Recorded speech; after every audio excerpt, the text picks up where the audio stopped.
Today we have a special segment sponsored by Pepco. We welcome Amber Perry, the region president, who is here to discuss a pressing topic that has been on everyone's mind. I know, especially mine and other local residents. It's the rising electricity costs in Washington, D.C. and Maryland.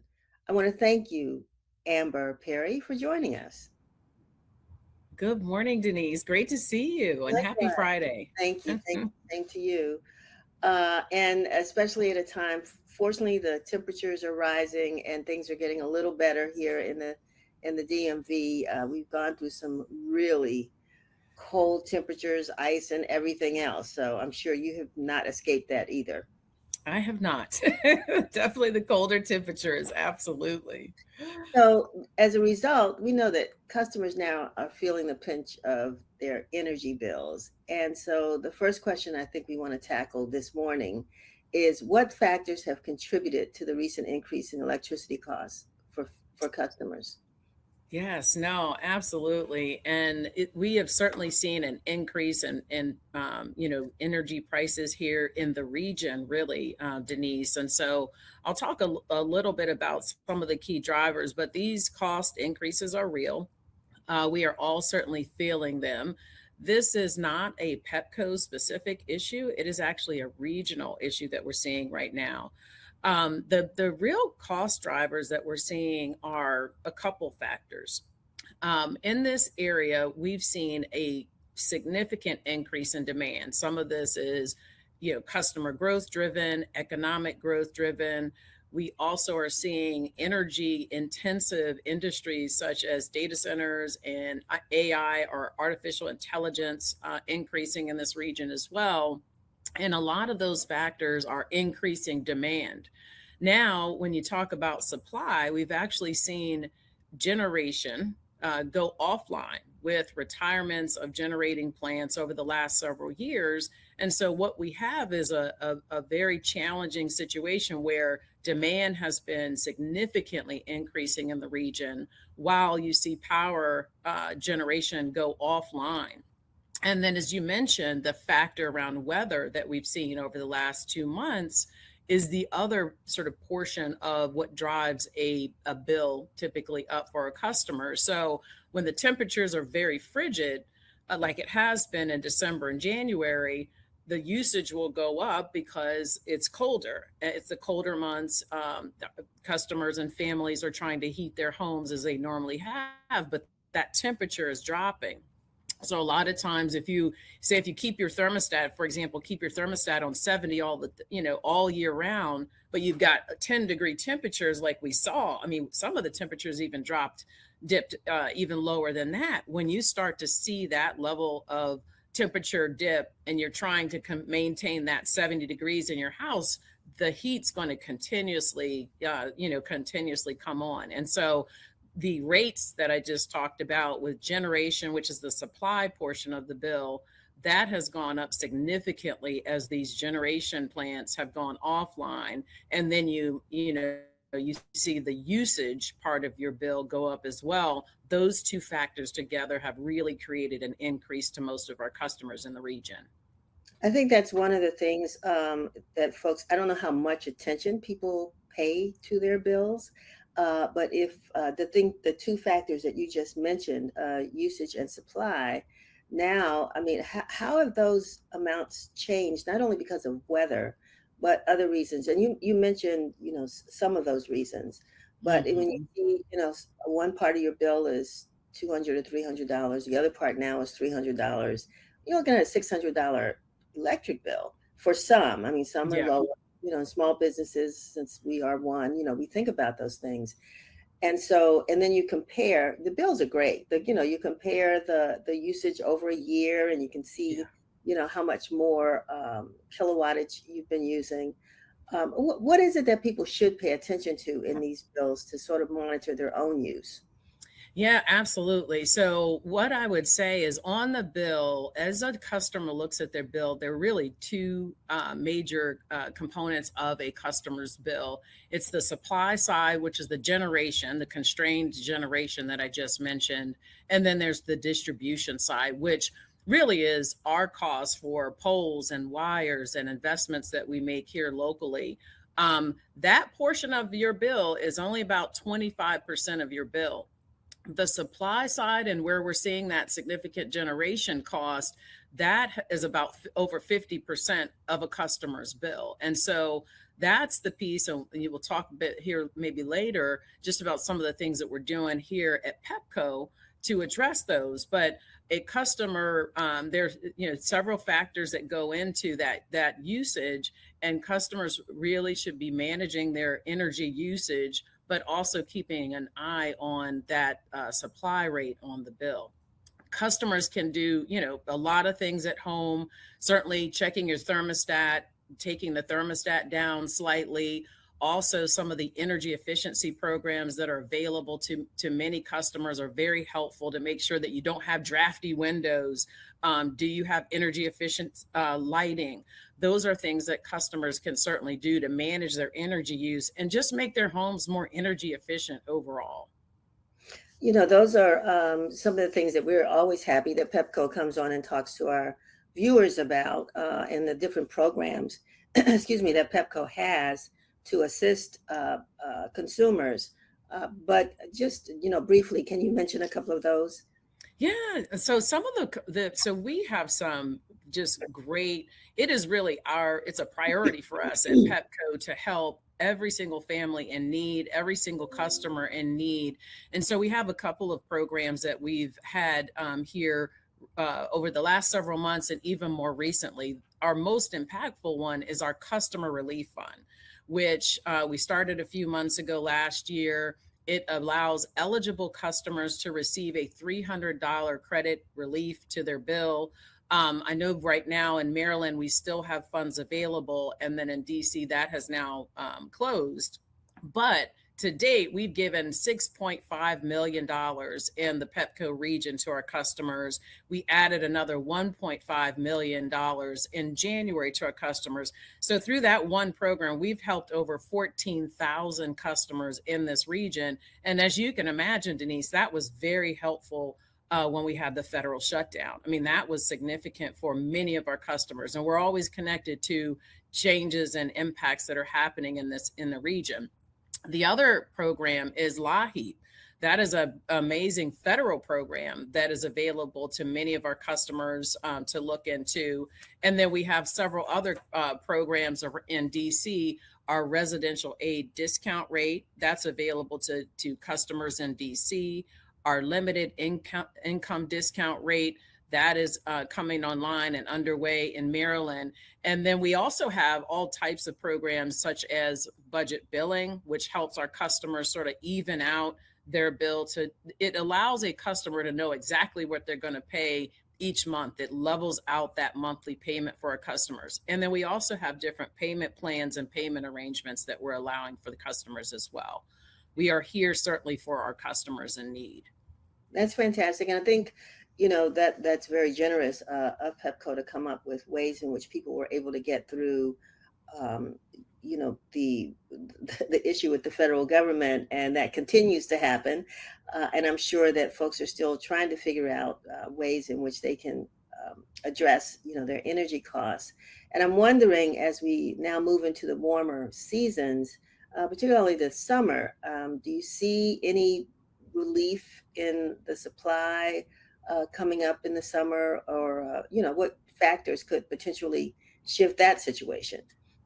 Yeah, so I want to talk a little bit about just a lot of the very innovative things that we're doing at Pepco. We certainly want to make sure that we're continuously focusing on protecting our customers. It is our commitment. It is our priority. And the two things I want to talk a little bit about.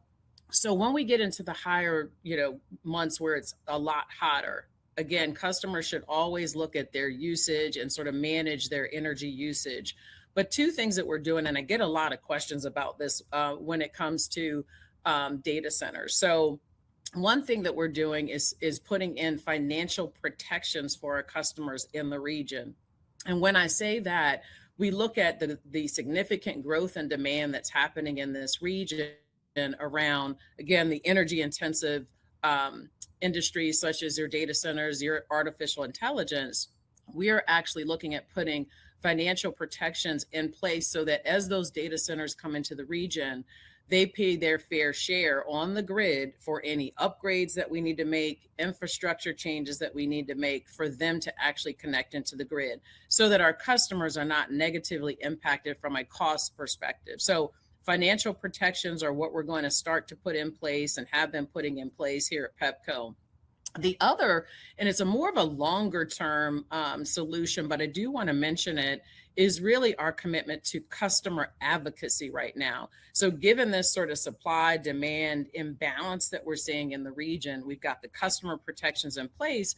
The other significant piece of this really is making sure that we advocate for affordable generation on our systems that's needed right now for our customers. And so we're really looking at supporting reforms in this region for allowing public utilities to build affordable supply, which is needed because of the generation constraint that I said earlier, under public oversight to really prevent power outages that may occur in this area and ensure that it's done affordably for our customers. And so that's going to help ease the price pressures that we're seeing.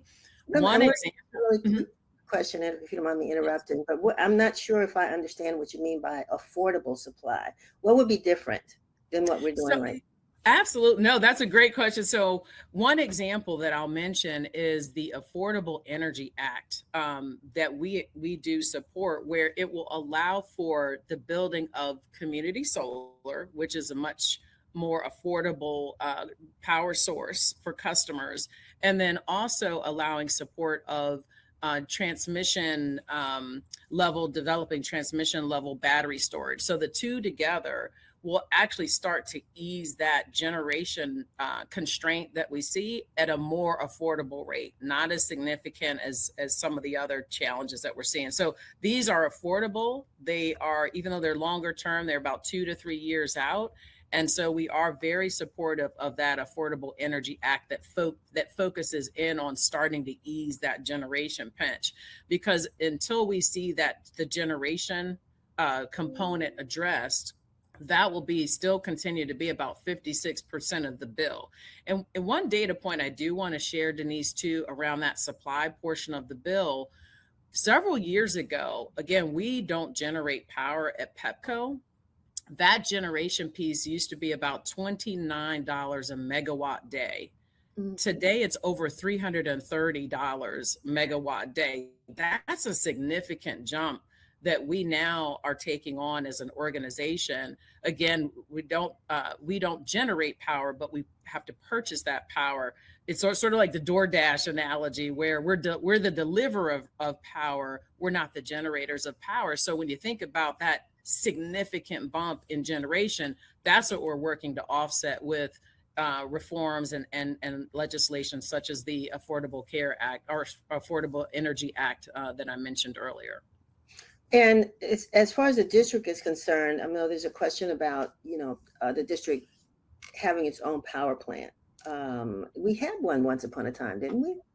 So we did. You made me think. Yeah, we did. And they have, and that's actually what you're thinking about. Those are some of the examples of generation that has actually gone away in terms of the power plants that have retired, either because they've gotten older and it's cost prohibitive really to provide the certain upgrades to the generating plant. So many, as you recall, have gone offline. And those are the examples that we're seeing in the entire region, really, that are going offline. And that's what we're working to solve for at Pepco is how do you bring on in short order here, in short order, I mean, 2 to 3 years, how do you start to offset that generation that's really needed? Because the demand of energy we're really seeing is not slowing down anytime soon.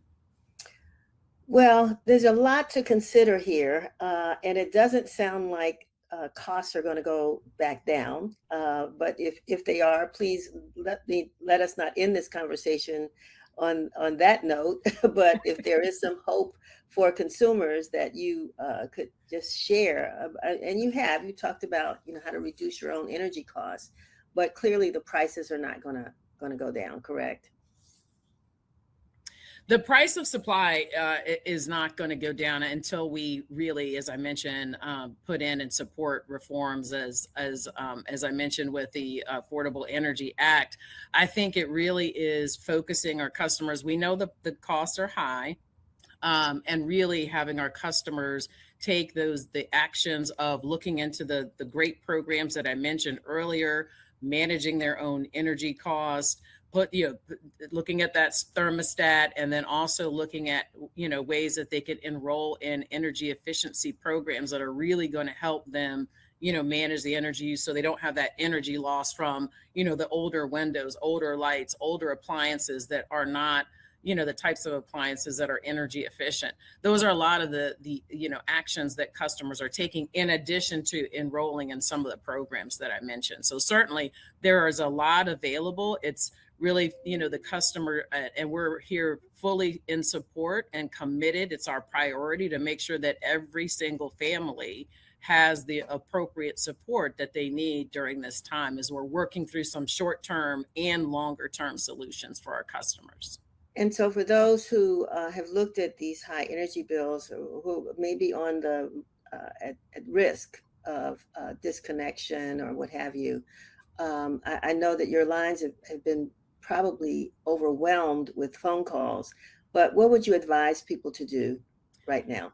I would absolutely advise customers to call in. We have a wonderful, wonderful customer operations team they're always ready to work with each and every customer in their unique situations. We don't want to see our customers in situations where they don't feel like they don't have the right support, or they don't know about the support. We've got another tool called Single Stop, which really helps our customers understand all of the different organizations they can work with, all of the different support that we have available. So I would say the first thing is to really call in. If a customer has already taken, many of the steps that I mentioned earlier, our customer operations team is phenomenal, and they're always here, and they take that extra care. We understand the energy cost and the supply costs are very significant and challenging right now for our customers. So we're here for them, and so we want to make sure that we give them that right level of support. As I mentioned, it is our priority to support each and every customer and each and every family. So Amber, one more question before we go, because you mentioned a program that Pepco recently launched, but I want to dig a little deeper, and I think it's the Exelon Promise program. Talk about that, because that was recently released, and help to explain the details of that program a little bit more clearly. Thank you.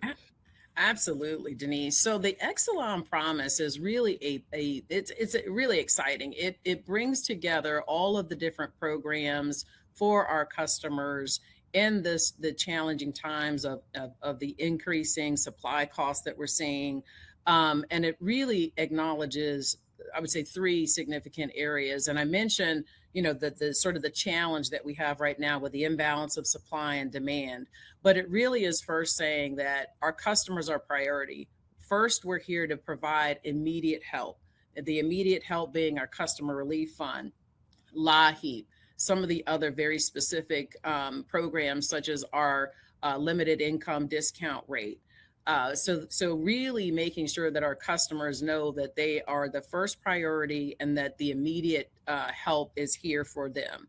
The sort of second component is what I mentioned a little bit earlier, are making sure that we have customer protections in place. So the financial protections in place as we see those energy intensive data centers coming online, and other very innovative, and economic development companies coming online, making sure our customers know we are committed to providing financial protections so they're not negatively impacted on their bill from those rising costs in the area. The last piece is really the customer advocacy. We are always and continuously advocating for our customers to put in place short-term and innovative solutions, as well as long-term solutions. And so, really, again, that customer advocacy piece looks like reforms to address the supply cost and to bring generation online for our customers in innovative and creative ways. And so those really are the major components of that Exelon promise, making sure customers know they have immediate help right now in the short term, that they're receiving protections as we see large load growth in our area, such as data centers. And then we're continuously and always advocating for our customers through reforms and legislation to make sure that we're driving the right energy policies to protect our customers at the end of the day. Well, I know when it comes to initiatives, one of the challenges sometimes is, what do we name it? What do we call it? And so Exelon Promise really says what to the customer? It really says it's a commitment. We know there's a level of urgency for our customers right now. As I said, the costs on the bill are real. It's that supply cost that's driven by the limited generation that we see, not just for Pepco, but in the entire region.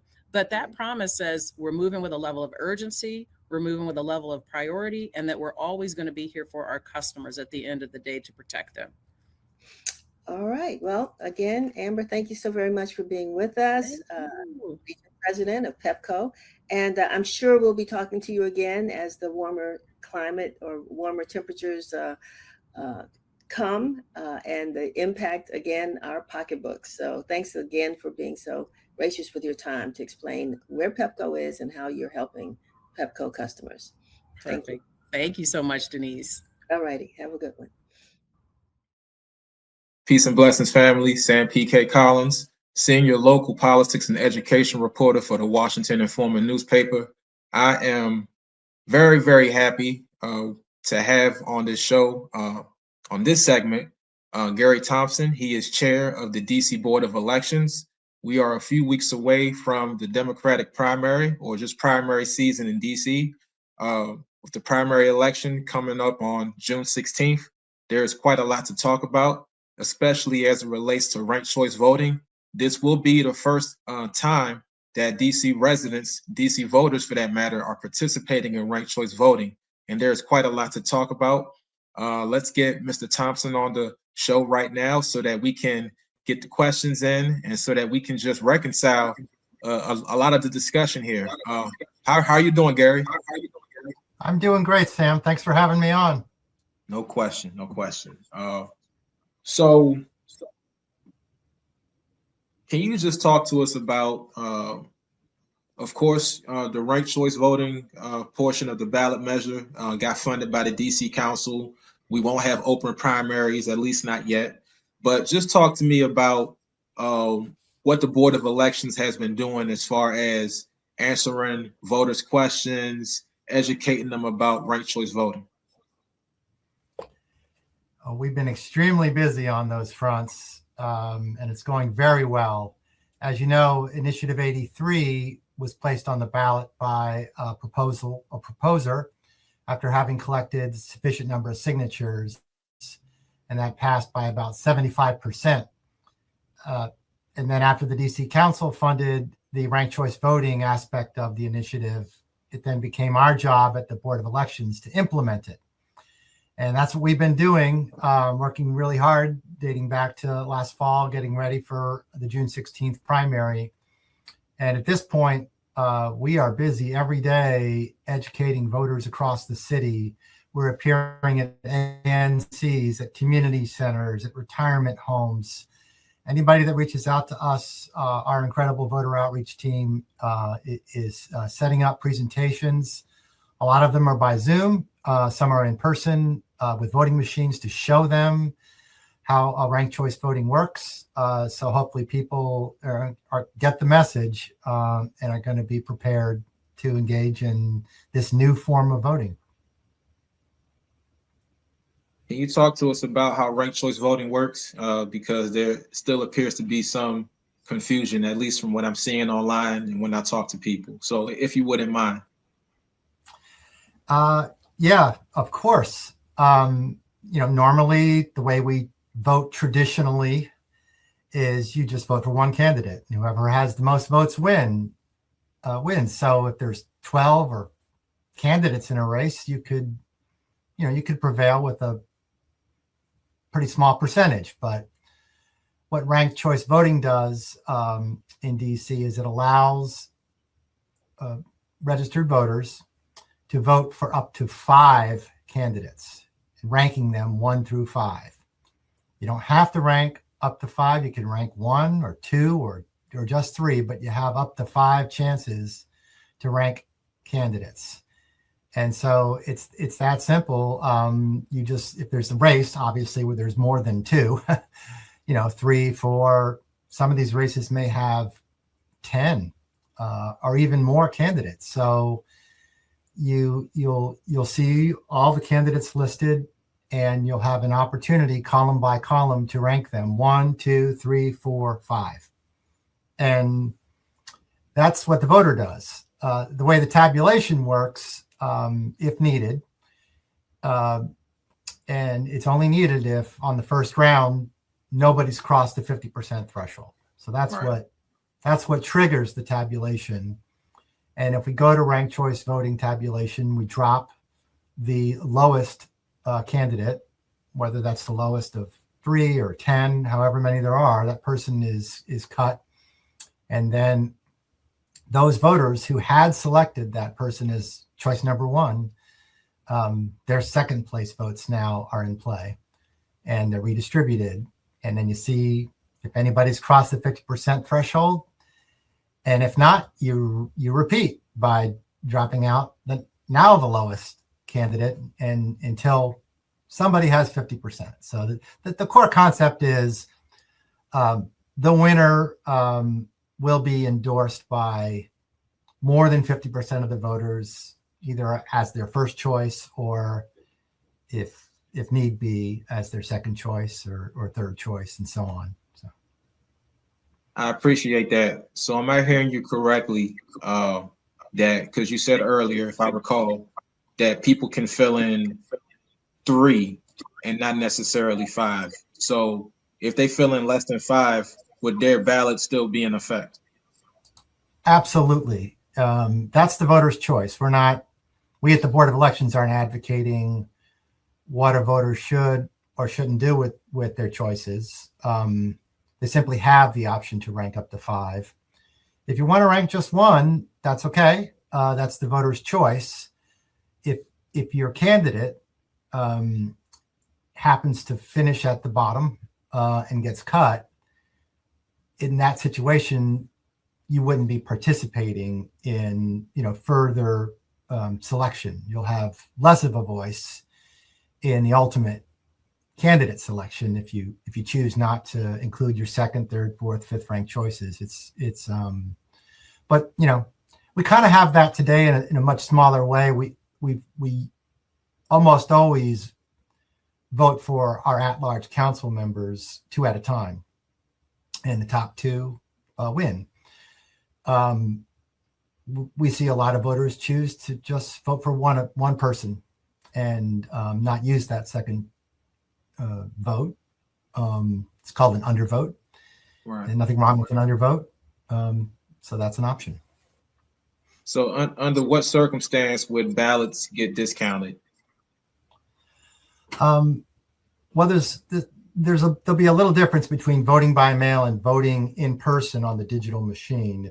If you vote on the digital machine, a lot of errors will be corrected. It won't let you do it. But basically, you want to vote 1 row and 1 column only. Don't mix it up. So that all I'm really saying is you can't rank like 2 people number 1, right? Mm-hmm. And digitally, the digital screen won't let you do that. If you're on your mail ballot, if you rank 2 people as your number 1, we won't know which one is the real number 1. So that would invalidate that aspect of the ballot. So it's when I say invalidate, I don't mean the entire ballot. So it's race by race by race by race. So we're going to take it 1 race at a time, and there are certain situations where if people don't rank 1, 2, 3, 4, 5, some of those things we can understand and cure, but some things won't. Like I rank 5 people all number 1. There's no way for us to process that. So. Got you. Can you talk to me about the timeline? So, of course, we have early voting, we have mail-in ballots. What does the voting tallying look like this year, given the possibility of us having more than one round? Yeah, well, coming up next Wednesday, March 18th, is the last day for candidates to file their nominating petitions. So we'll know very soon who's in the field of candidates. Then they could be challenged for having insufficient numbers of signatures and on other grounds. So our board will have to adjudicate that. But soon enough, on April 24th, we'll do the lottery to decide the order of placement on the ballot. And then we have a ballot, and we start mailing them almost right away to overseas and military voters. And then early voting opens up a few weeks before the June 16th primary election day itself. And of course, all registered voters are going to receive a ballot in the mail. So, people will have time to mull it over, and we encourage people to vote by mail so they have that time and they can do it slowly and use all their rankings if they want to. And then when we receive those ballots by mail, we'll be able to process those in advance of June 16th. So we'll be ready to release those results immediately, shortly after 8 p.m. that night. So, but, a lot of people like to vote in person. If you vote in person, we encourage you to vote early because it's going to take a while at the screen. It's, I'm going to tell you, it's pretty easy. I've done it. It's very intuitive. It's, it's like when you walk up to maybe an ATM that you're not quite familiar with, but you get it. You sort of understand what buttons you're supposed to push. It walks you through it. It asks you to recheck your work. It won't let you make certain mistakes. But it's going to take time. So there could be lines on election day, June 16th itself, if people wait until that last day. That's okay. We're going to have 75 vote centers. So and you can vote anywhere at any vote center. So we'll be ready. But the more people that vote by mail or early, the better. We'll be able to release a lot of information that evening. However, we have, as you know, 10 days that we wait to receive mail ballots. And it's not until we receive all of the ballots in the mail that we can conduct the actual official calculation. And that's always the case, even with traditional voting. We don't release official results until we certify after that 10-day window.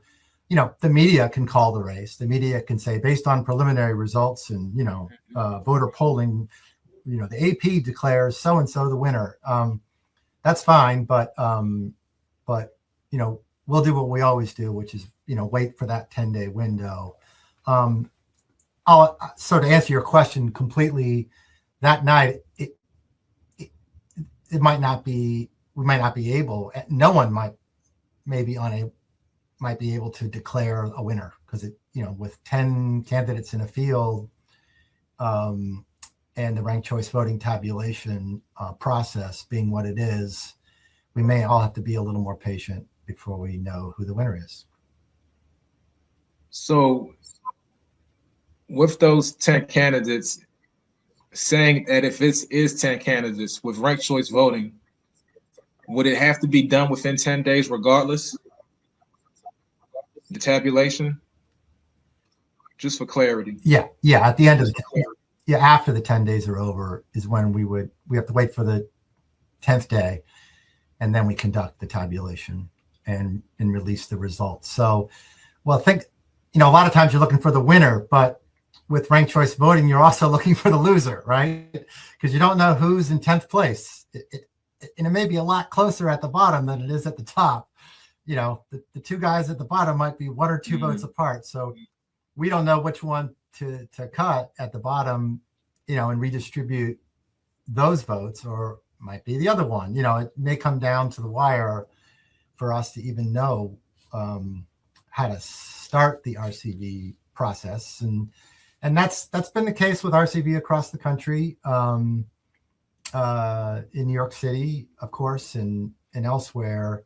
We've seen in some very close races that it's going to take some time to complete the tabulation, or maybe not. Maybe lead candidates will just run away with the race and cross 50% right away. I think Zamdami did that in New York City. So we'll have to wait and see.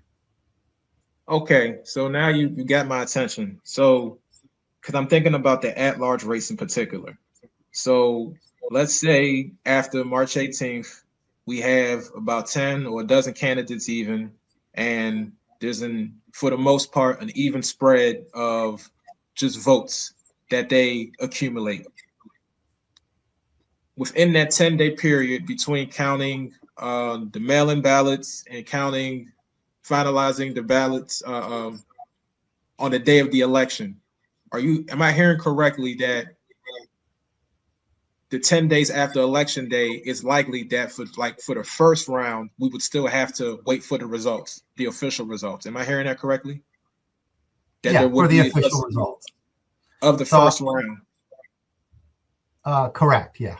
Okay. Now, I mean, one thing you can do, Sam, just hypothetically, is let's say it's 2 days after election day. You could create a hypothetical scenario where you assume all the votes are in, and then you can run the tabulation to see how it would come out on that day.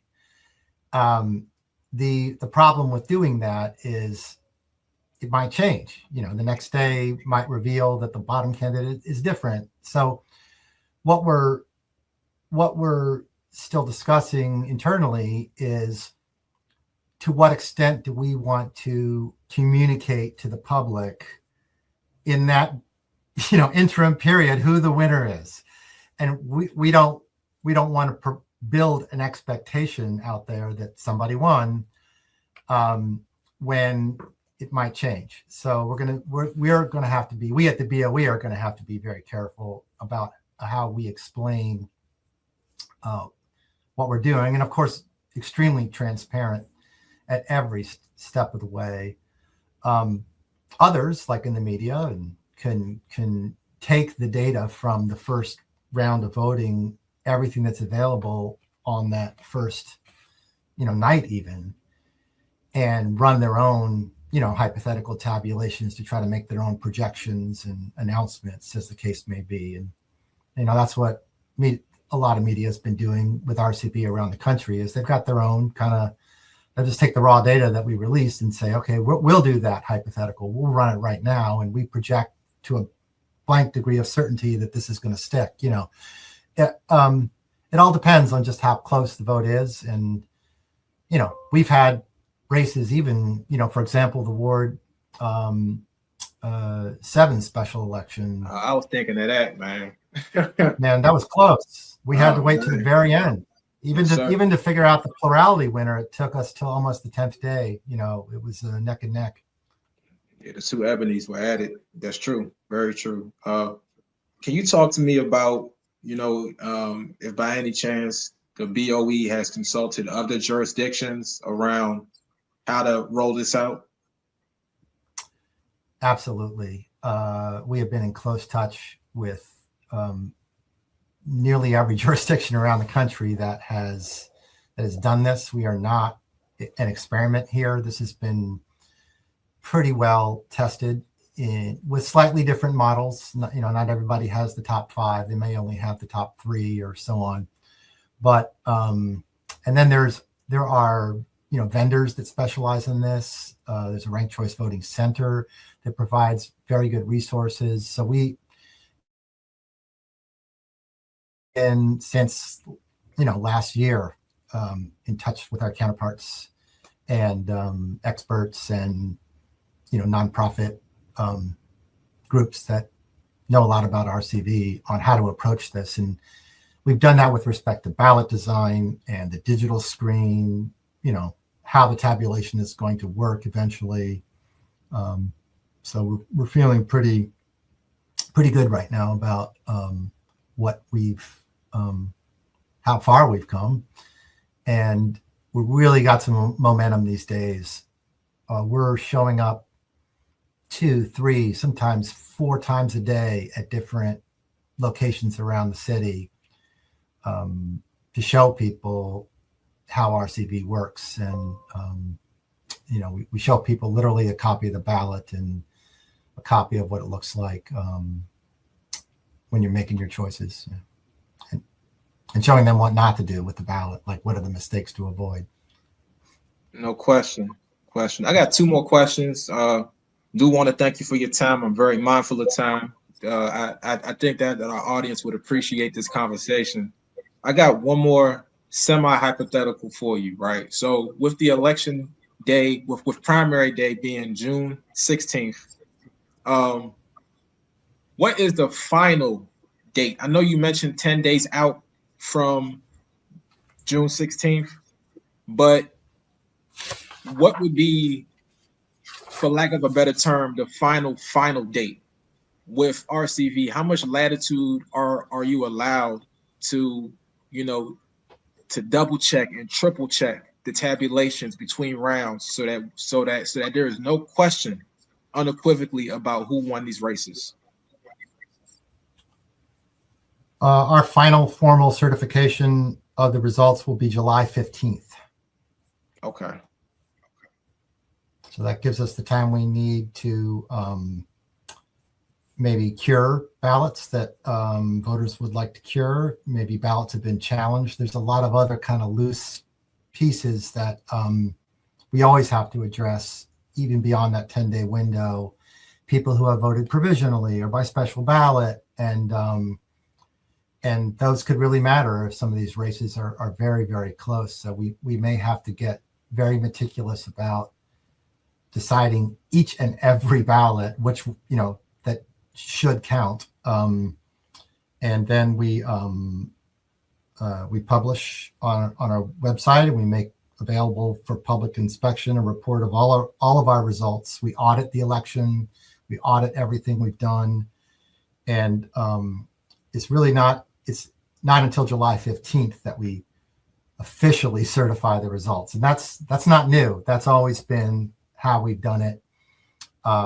We got a few more balls to juggle here with ranked choice voting, but the timeline is the same. Got you. And can you talk to us about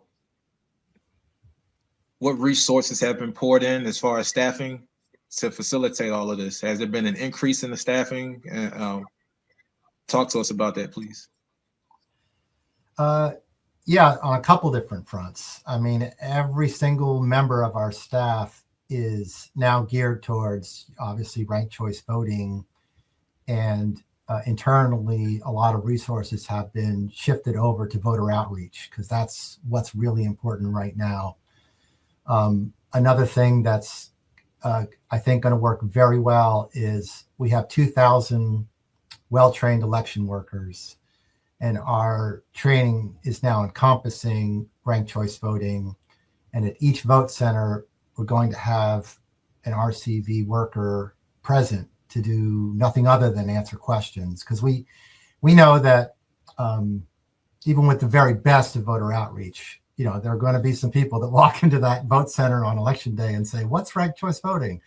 I mean, maybe somebody that just moved here, that's okay. Our election workers are going to be informative and positive and just walk people through it and make sure everybody understands it. So that's, with 2,000 trained election workers, that really supplements our internal staff, dramatically. So, and that's what you see almost every cycle. When you walk into that vote center, nearly everybody in there is an election worker.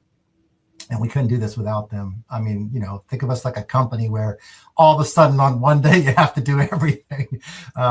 We really need those election workers. And some of these workers have been doing this for years, some even decades. I mean, they really know what they're doing, and they care very deeply about our precious right to vote. So the team is really deep. Gary Thompson, chair of the DC Board of Elections, thank you so much for your insight. The people are better for it. We all ready for June 16th. So we'll see you at the ballot box. We'll see you around DC, hopefully. And hopefully we can have you on again around July 15th or so, just as a post-game debrief, maybe. Who knows? Happy to do that, Sam. Yes, sir. Yes, sir. Give thanks. Thank you. Hello, good afternoon, everyone, and welcome to another show or segment of Let's Talk. I am Jada Ingleton, WI Content Editor, here to have a very exciting conversation for an upcoming event, April 4th, that you don't want to miss. So let's just hop right into it. Please welcome me in joining Kamal Ali and Dr. Z. Hey, how's everybody? Thank you. Gentlemen, it's wonderful to see you. Where are you guys joining us from? I'm from Washington, D.C., right here in the nation's capital. Oh, of course. Well, we know Ben's Chili Bowl, so we know you, Kamal.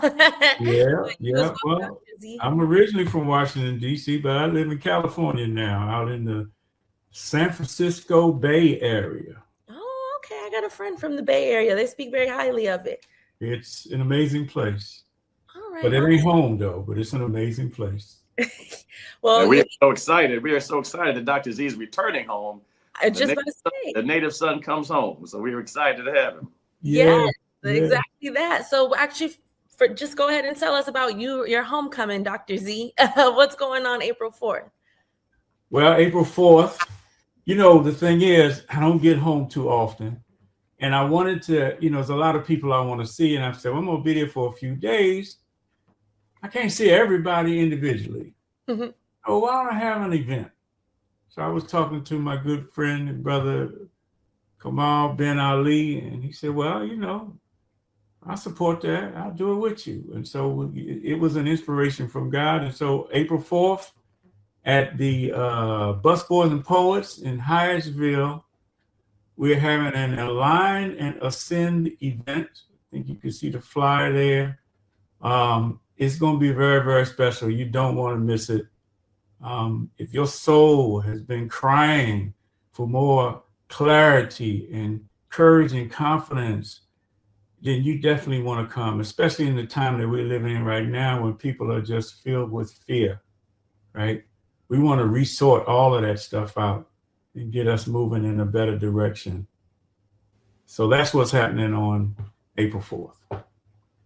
Excellent. So can you tell us a little bit about, in terms of both of your own personal journeys, when it comes to personal growth, leadership, some of those themes that we're going to be talking about? How has that kind of been influential to what's gotten you here today? Yeah, well, so a couple of years ago, I started to retire from the day-to-day operations of Ben's Chili Bowl, but my mission's not done yet. And I asked God, I meditated on what can I do? What's my new purpose? How can I help serve our community? And what I came up with was helping the young men, particularly the young men who are really struggling in our community. I've seen so many young men struggling. I had 3 African-American young men killed who worked at Ben's Chili Bowl from gun violence, a first cousin as well. And so I said, I have to really step in and see what I can do about that. So I wrote a book. My book is called Ascend, The Black Man's Guide to Elevation, Success, and Purpose. And it's a step-by-step guide for how to change the mindset of the young men. There's nothing wrong with these young men. They're perfectly brilliant and made perfectly by God and capable. But the program that's running in their mind is not quite right. It's been filled with too much negativity. So this is a reboot for the young men. Excellent. Absolutely. And what about you, Dr. Z? Yes. So ask me the question so I can give you the best answer. Absolutely. How have you seen, when you think back to your own personal journey, when we're talking about growth and leadership values, how have you kind of seen that be pivotal to where you are today? Well, it's everything. I mean, actually, I accepted to submit my life to God 51 years ago, and I chose the name Zayd. Zayd literally means growing, increasing, and being more productive. And Abdul-Karim, servant of the most generous creator. So I'm all about growth. Had a lot of experiences, made a lot of mistakes, learned a lot of lessons that now we can pass on to those who are looking to grow and to expand their lives. And I think all of us do, we want to get to the next level, which is kind of my focus now. And most people want to be further along, either in business or life or money or health or relationships or. And they think the problem is they don't have enough knowledge. Mm-hmm. Right? But that's not the problem. So they go read a book and get a degree, but still find themselves unfulfilled. You know what I mean? Absolutely. And so what we've discovered in these 25 years of transformational leadership work is that the problem isn't lack of knowledge or skill. The problem is people haven't developed a mindset for next level leadership, for personal development and growth to get to that next level. And so people are operating from an old identity, right? So the friction we have in our lives is because that old identity is ready to die, so that the new identity can live. And so that's our call and our mission right now. And yeah, it's a wonderful thing. No, that's very real. And I feel like, no matter what age you are, you felt those things at some point. You can relate to some aspect of this conversation. So when we're thinking about some of those highlights and takeaways that you hope attendees will get from April 4th event, what are some any secrets? Maybe you don't give away too much, but a little bit of a sneak peek. Yeah, well, Jada, we're all trying to live our best lives, right? Mm-hmm. And in order to live our best lives, we have to be our best selves. So the secret here is to increase our awareness, to increase our consciousness, right? To be our best selves. It's all starts from within. And what happens in life is there's so much negativity, there's so much activity and turmoil, especially lately, right? With the political scene, with the economic scene, what's going on in the world. It's very, it's been a rough winter for a lot of people. And so this is really a cleansing. Look, we're calling it a spring cleaning, right? It's springtime, it's a spring cleaning. And guess what this day falls on? We're falling right in between Good Friday and Easter Sunday, right? And the 4th is also the anniversary of the assassination of Dr. Martin Luther King. So in our words, the stars have aligned, and it's coming just after Ramadan as well. So it's a time for rebirth. It's a time for a refresh, and all of us need from time to time to clear out the cobwebs of our mind, from our spiritual side, from our emotional side, from our mental side. Take a break. So what we're doing here is we're kind of taking a step back. We're doing a big exhale. We're going to just talk about some great life lessons, some universal truths for people to really, revamp themselves and to be able to hit that springtime with new leadership, with new goals, with new purpose, with some energy. Yeah, and we're not expecting, this is not going to be just a come, sit back, let me listen, chill out. No, this is something that's going to be an experience. And in fact, we want to talk to your soul and your heart and your mind, right? Expect to be challenged, give you a space to reflect, a space to begin to see yourself a little bit differently. Because most of us are operating from unconscious limiting beliefs that's been programmed in us from the time we were children and 4 to 8 years old. We don't remember when we got that program, but it's been operating all the time. So transformation doesn't happen just because you hear something powerful. It happens when you begin to recognize yourself in it and you decide, oh, it's time for me to be someone different. I'm in these different coaching communities and I've had some really great experiences since we moved out here to California 5 years ago. People say, well, you coming to California and people leaving. Well, we got 2 grandchildren out here and we wanted to support them. But what I found out is that I went to one of these sessions and the first slide that the lady put up was, in order to next level up, you must become a different leader.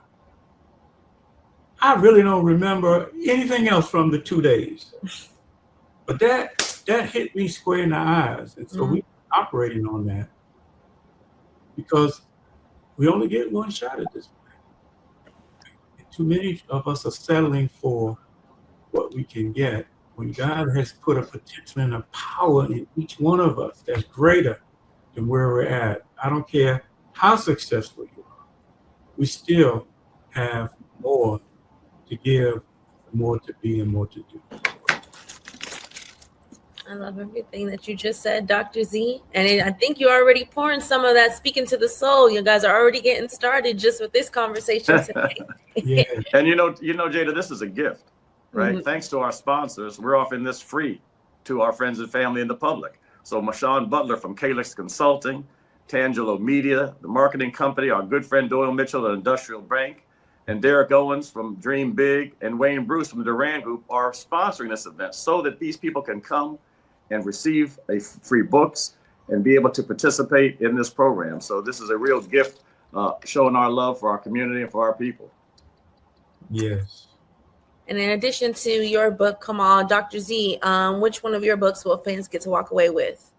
Well, we focus on mastery of God consciousness. Mm-hmm. Now, if we were given a business presentation, the presentation would be maybe different. Still kind of same thing. But because we're getting to come home and we want to bring the things that we've learned throughout our life, but especially in these last 5 years that have been highly transformative. When you leave home and you go someplace and you don't know anybody, and we got here the day before they closed the airports in the pandemic, mm-hmm. right? It's a big transformation. So we've learned a lot of things. And so a couple of years ago, I was inspired to write a book on mastery of God consciousness. And it's really about helping people return to the highest awareness of who they are, who they really are, and to reconnect with that, going beyond limitations, beyond conditioned thinking, so that you can develop a deeper sense of clarity and purpose and inner alignment. And it shows readers how to move beyond fear, doubt, and limiting patterns. And we all have them, right? And we lying and pretending if we act like we don't, so that we can operate from a more intentional way of thinking. And so gaining a practical path to get greater focus and peace and personal effectiveness. Because when our awareness shifts inside, our decisions improve, right? Your leadership strengthens, and the results begin to change. See, we think we're doing it. The success that we have, the business that comes, yeah, we have to make effort, right? We got to give God something to bless in terms of our thoughts and feelings and actions. But we think we're doing it. But the truth is, we're not doing it. Mm-hmm. God's doing it for us, right? Everything in life is designed to work for us, unless we choose from our conditioning to see it a different way. And so we want to bring the clarity and bring the light, right, to us from within our soul. God's not going to change our condition externally until we change what's within our own souls and our own selves. And so I'm really excited, like my body's tingling right now about the power that may be coming through. And we want you with us, right? I mean, aren't we tired of settling for less than what we're really capable of? Huh? Absolutely. Yes. Come on through. Yes. I know, right? That's the word, Dr. Z. Dr. Z is a great mentor of mine. And when I started my journey, he embraced me as a brother and has helped me to grow and develop. And hopefully I'm there for some other people to help them grow and develop. We're all here for each other. This is community. We learn from each other as well as from source. And so this group of people, we hope that this inspired group of people comes because we're all world changers, right? It's our conversations, it's our actions daily that are service to our community and that help the world be a better place, right? So we are really looking forward to a special group of people joining us on this special event on April the 4th at Busboys and Poets in Hyattsville, Maryland. Yes. Thank you both so much for joining me. And thank you both so much for inviting us, giving us, like I said, a sneak peek into what we'll see April 4th. Like you say, Busboys and Poets in Maryland. Thank you, gentlemen. We're looking forward to the conversation. And it seems like it's going to be very insightful. And special thanks to Denise Rolock Barnes and the whole team at the Washington Informer for you guys' love and support. Couldn't do it without you. Oh, thank you so much. We love all the partnerships and the work that you guys are doing. So we'll definitely keep in touch. And just like one more time, everyone can take a look at this flyer, Align and Ascend. As always, tag us in your photos when you attend. And we look forward to hearing how the conversation went. Yes, beautiful. Thank you so much. Thank you. Have a good rest of your day, guys. It was great talking to you. Okay, bye-bye. Bye. All right, you heard it here, ladies and gentlemen. Align and Ascend, April 4th. Don't miss out on a chance to reinvigorate your soul. It's March, so start the spring off right. Get some of any of that bad energy out the way and just clear your mind. It's about personal growth, leadership, and it's never too late to tap into some, New Year amendments and things of such. So until then, thank you for joining the Washington Informer. We hope to see you there, and we hope that you'll come back and joining us.